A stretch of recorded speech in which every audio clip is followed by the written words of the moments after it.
What do I like and what do I don't like about Berlin? I haven't been here long enough to not like anything. I mean, what do I like?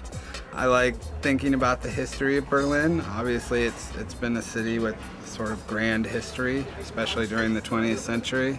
I love the art of Berlin. A lot of the best art in the world in the last 15 or 20 years has come out of Germany and out of Berlin. I like that, you know, art is a priority in the culture of Berlin. That there are more galleries than banks. You know, there are more artists than lawyers. I think that's a spectacular thing to have in a city. I mean, hopefully people from Berlin will want to read the book because it's entertaining, because it moves them in some way, because it's funny, because it's written in a way that makes it very accessible to any type of reader, any type of person.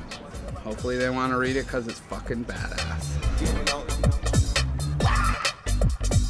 The book is about Los Angeles, you know, the book is about this great, beautiful, incredible, terrible, horrifying American city. I lived in LA for a long time, and when I moved there I had sort of this preconceived idea of it, you know, as this banal, vacuous, sort of idiotic place, and it definitely is that, but it's much more than that, and the more I lived there, the more I thought it really was one of the great cities of the world. I mean, everybody moves to LA for a reason. You know, it's a city that draws people in. I mean, LA is all about the American dream. You know, it's the most visible sort of personification of the idea that my country was founded on, which is you can go there from anywhere and be anything you want. LA is a place where a lot of people think they can go to be famous and rich and be superstars, but there are far more people who just go there seeking stability, seeking a job, seeking a better life, and they're drawn west by this place. So everybody in the book does have a dream, or most of the people do have a dream, and they're looking for something, they're trying to find something, and they're trying to make their lives better in some way. It happens for some of them, but the reality of it is that it doesn't happen for most.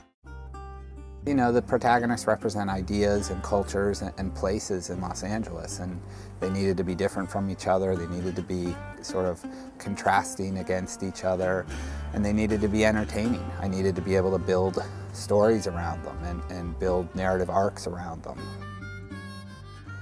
I also try to write books that aren't like anything anybody's ever done before. You know, I have no interest in writing a book that can be compared to anything. You know, I want my work to be devoid of influence. I want it to be absolutely singular, and I want it to be, you know, sort of revolutionary in how it's constructed and conceived and built.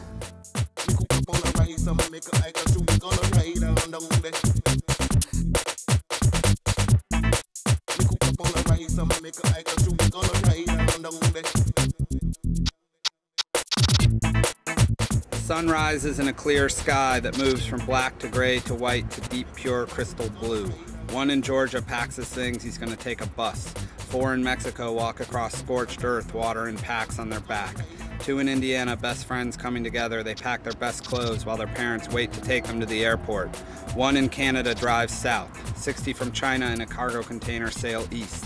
4 in New York pool their cash and buy a car and drop out of school and drive west. 16 cars of a passenger train crossing the Mojave, only 1 stop left.